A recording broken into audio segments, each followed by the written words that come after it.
Today we'll be reading 1 Samuel 25 through 27. Now Samuel died, and all Israel assembled and mourned for him, and they buried him at his home in Ramah. Then David moved down into the desert of Paran. A certain man in Maon, who had property there at Carmel, was very wealthy. He had 1,000 goats and 3,000 sheep, which he was shearing in Carmel. His name was Nabal, and his wife's name was Abigail. She was an intelligent and beautiful woman, but her husband was surly and mean in his dealings. He was a Calebite. While David was in the wilderness, he heard that Nabal was shearing sheep. So he sent 10 young men and said to them, "Go up to Nabal at Carmel and greet him in my name. Say to him, 'Long life to you, good health to you and your household, and good health to all that is yours.' Now I hear that it is sheep shearing time. When your shepherds were with us, we did not mistreat them, and the whole time they were at Carmel, nothing of theirs was missing. Ask your own servants, and they will tell you. Therefore, be favorable toward my men, since we come at a festive time. Please give your servants and your son David whatever you can find for them." When David's men arrived, they gave Nabal this message in David's name. Then they waited. Nabal answered David's servants, "Who is this David? Who is this son of Jesse? Or who is this David? Who is this son of Jesse? Many servants are breaking away from their masters these days. Why should I take my bread and water, and the meat I have slaughtered for my shearers, and give it to men coming from who knows where?" David's men turned around and went back. When they arrived, they reported every word. David said to his men, "Each of you strap on your sword." So they did, and David strapped his on as well. About 400 men went up with David, while 200 stayed with the supplies. One of the servants told Abigail, Nabal's wife, "David sent messengers from the wilderness to give our master his greetings, but he hurled insults at them. Yet these men were very good to us. They did not mistreat us, and the whole time we were out in the fields near them, nothing was missing. Night and day there were a wall around us the whole time we were herding our sheep near them. Now think it over and see what you can do, because disaster is hanging over our master and his whole household. He is such a wicked man that no one can talk to him." Abigail acted quickly. She took 200 loaves of bread, 2 skins of wine, 5 dressed sheep, 5 seahs of roasted grain, 100 cakes of raisins, and 200 cakes of pressed figs, and loaded them on donkeys. Then she told her servants, "Go on ahead, I'll follow you." But she did not tell her husband Nabal. As she came riding her donkey into a mountain ravine, there were David and his men descending toward her, and she met them. David had just said, "It's been useless, all my watching over this fellow's property in the wilderness so that nothing of his was missing. He has paid me back evil for good. May God deal with David, be it ever so severely, if by morning I leave alive one male of all who belong to him." When Abigail saw David, she quickly got off her donkey and bowed down before David with her face to the ground. She fell at his feet and said, "Pardon your servant, my lord, and let me speak to you. Hear what your servant has to say. Please pay no attention, my lord, to that wicked man Nabal. He is just like his name. His name means fool, and folly goes with him. And as for me, your servant, I did not see the men my lord sent. And now, my lord, as surely as the Lord your God lives and as you live, since the Lord has kept you from bloodshed and from avenging yourself with your own hands, may your enemies and all who are intent on harming my lord be like Nabal. And let this gift, which your servant has brought to my lord, be given to the men who follow you. Please forgive your servant's presumption. The Lord your God will certainly make a lasting dynasty for my lord, because you fight the Lord's battles, and no wrongdoing will be found in you as long as you live. Even though someone is pursuing you to take your life, your life. The life of my Lord will be bound securely in the bundle of the living by the Lord your God, but the lives of your enemies he will hurl away as from the pocket of a sling. When the Lord has fulfilled for my Lord every good thing he promised concerning him and has appointed him ruler over Israel, my Lord will not have on his conscience the staggering burden of needless bloodshed or of having avenged himself. And when the Lord your God has brought my Lord success, remember your servant." David said to Abigail, "Praise be to the Lord, the God of Israel, who has sent you today to meet me. May you be blessed for your good judgment and for keeping me from bloodshed this day, and from avenging myself with my own hands. Otherwise, as surely as the Lord, the God of Israel lives, who has kept me from harming you, if you had not come quickly to meet me, not one male belonging to Nabal would have been left alive by daybreak." Then David accepted from her hand what she had brought him and said, "Go home in peace. I have heard your words and granted your request." When Abigail went to Nabal, he was in the house holding a banquet like that of a king. He was in high spirits and very drunk, so she told him nothing at all until daybreak. Then in the morning, when Nabal was sober, his wife told him all these things, and his heart failed him, and he became like a stone. About 10 days later, the Lord struck Nabal, and he died. When David heard that Nabal was dead, he said, "Praise be to the Lord, who has upheld my cause against Nabal for treating me with contempt. He has kept his servant from doing wrong and has brought Nabal's wrongdoing down on his own head." Then David sent word to Abigail, asking her to become his wife.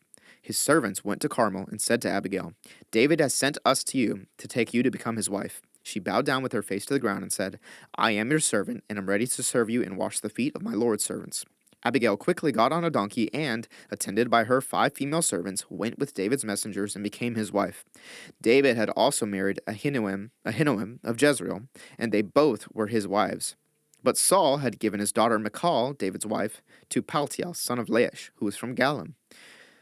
The Ziphites went to Saul at Gibeah and said, "Is not David hiding on the hill of Hachilah, which faces Jeshimon?" So Saul went down to the desert of Ziph with his 3,000 select Israelite troops to search there for David. Saul made his camp beside the road on the hill of Hachilah facing Jeshimon, but David stayed in the wilderness. When he saw that Saul had followed him there, he sent out scouts and learned that Saul had definitely arrived. Then David set out and went to the place where Saul had camped. He saw where Saul and Abner, son of Ner, the commander of the army, had lain down. Saul was lying inside the camp with the army encamped around him. David then asked Ahimelech the Hittite and Abishai, son of Zeruiah, Joab's brother, "Who will go down into the camp with me to Saul?" "I'll go with you," said Abishai. So David and Abishai went to the army by night, and there was Saul, lying asleep inside the camp with a spear stuck in the ground near his head. Abner and the soldiers were lying around him. Abishai said to David, "Today God has delivered your enemy into your hands. Now let me pin him to the ground with one thrust of the spear. I won't strike him twice." But David said to Abishai, "Don't destroy him. Who can lay a hand on the Lord's anointed and be guiltless?" "As surely as the Lord lives," he said, "the Lord himself will strike him, or his time will come and he will die, or he will go into battle and perish. But the Lord forbid that I should lay a hand on the Lord's anointed. Now get the spear and water jug that are near his head, and let's go." So David took the spear and water jug near Saul's head, and they left. No one saw or knew about it, nor did anyone wake up. They were all sleeping because the Lord had put them into a deep sleep. Then David crossed over to the other side and stood on top of the hill some distance away. There was a wide space between them. He called out to the army and to Abner, son of Ner, "Aren't you going to answer me, Abner?" Abner replied, "Who are you who calls to the king?" David said, "You're a man, aren't you? And who is like you in Israel? Why didn't you guard your lord the king? Someone came to destroy your lord the king. What you have done is not good. As surely as the Lord lives, you and your men must die, because you did not guard your master, the Lord's anointed. Look around you. Where are the king's spear and water jug that were near his head?" Saul recognized David's voice and said, "Is that your voice, David, my son?" David replied, "Yes, it is, my lord the king." And he added, "Why is my lord pursuing his servant? What have I done, and what wrong am I guilty of? Now let my lord, the king, listen to his servant's words. If the Lord has incited you against me, then may he accept an offering. If, however, people have done it, may they be cursed before the Lord. They have driven me today from my share in the Lord's inheritance, and have said, 'Go, serve other gods.' Now do not let my blood fall to the ground, far from the presence of the Lord. The king of Israel has come out to look for a flea, as one hunts a partridge in the mountains." Then Saul said, "I have sinned. Come back, David, my son, because you considered my life precious today. I will not try to harm you again. Surely I have acted like a fool and have been terribly wrong." "Here is the king's spear," David answered. "Let one of your young men come over and get it. The Lord rewards everyone for their righteousness and faithfulness. The Lord delivered you into my hands today, but I would not lay a hand on the Lord's anointed. As surely as I valued your life today, so may the Lord value my life and deliver me from all trouble." Then Saul said to David, "May you be blessed, David, my son. You will do great things and surely triumph." So David went on his way, and Saul returned home. But David thought to himself, "One of these days I will be destroyed by the hand of Saul. The best thing I can do is to escape to the land of the Philistines. Then Saul will give up searching for me anywhere in Israel, and I will slip out of his hand." So David and the 600 men with him left and went over to Achish, son of Maoch, king of Gath. David and his men settled in Gath with Achish. Each man had his family with him, and David had his 2 wives, Ahinoam of Jezreel and Abigail of Carmel, the widow of Nabal. When Saul was told that David had fled to Gath, he no longer searched for him. Then David said to Achish, "If I have found favor in your eyes, let a place be assigned to me in one of the country towns, that I may live there. Why should your servant live in the royal city with you?" So on that day Achish gave him Ziklag, and it has belonged to the kings of Judah ever since. David lived in Philistine territory a year and 4 months. Now David and his men went up and raided the Geshurites and the Girzites and the Amalekites. From ancient times, these people had lived in the land extending to Shur and Egypt. Whenever David attacked an area, he did not leave a man or woman alive, but took sheep and cattle, donkeys and camels, and clothes. Then he returned to Achish. When Achish asked, "Where did you go raiding today?" David would say, "Against the Negev of Judah," or "Against the Negev of Jeremiel," or "Against the Negev of the Kenites." He did not leave a man or woman alive to be brought to Gath, for he thought they might inform on us and say, "This is what David did." And such was his practice as long as he lived in Philistine territory.